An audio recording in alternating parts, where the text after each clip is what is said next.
उपमुख्यमंत्री अजित पवार यांच्या अपघाती निधनाला आज 2 महिने पूर्ण झाले आणि त्यानंतर उपमुख्यमंत्री आणि त्यांच्या पत्नी सुनेत्रा पवार यांनी सोशल मीडियावरती एक पोस्ट लिहिली. या पोस्टमध्ये सुनेत्रा पवार काहीशा भावूक झालेल्या सुद्धा दिसून येतात. या पोस्टमध्ये सुनेत्रा पवार म्हणतात, दादा, आज तुम्हाला जाऊन 2 महिने पूर्ण झाले. काळ पुढे सरकतोय, पण मन अजूनही तुमच्याच आठवणींमध्ये गुंतून राहिले आहे. प्रत्येक क्षणी तुमची उणीव प्रकर्षाने जाणवते आणि त्याच वेळी दैनंदिन राजकीय व सामाजिक कामकाजात तुमचे अस्तित्वही जाणवत राहते. तुमच्यातील लोकाभिमुख, विकासाभिमुख व्यक्तिमत्व, सर्वसामान्यांशी असलेली जिव्हाळ्याची नाळ, कामासाठीची झपाटलेली वृत्ती आणि प्रत्येक निर्णयामागची दूरदृष्टी हे सगळेच मला कायम मार्गदर्शन करण्याचे काम करतील.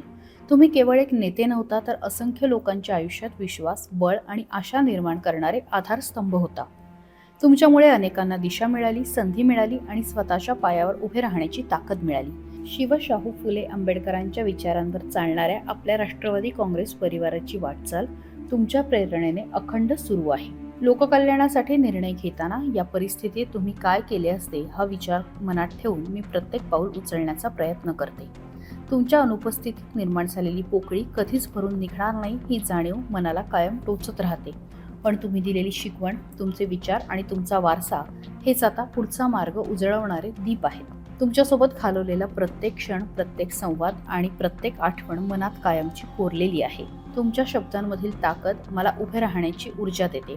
दादा, तुमची उणीव शब्दात मांडणे अशक्य आहे, पण तुमची स्वप्ने, तुमचं कार्य आणि तुमचे विचार पुढे नेण्याचा निर्धार मी कायम मनाशी जपेन.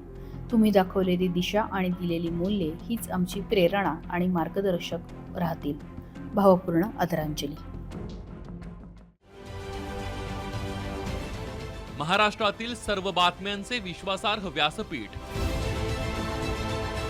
सकाळच्या सर्व सोशल मीडिया प्लॅटफॉर्मला लाईक, फॉलो आणि सबस्क्राईब करा. तसंच सर्व नोटिफिकेशनसाठी बेल आयकॉन प्रेस करायला विसरू नका.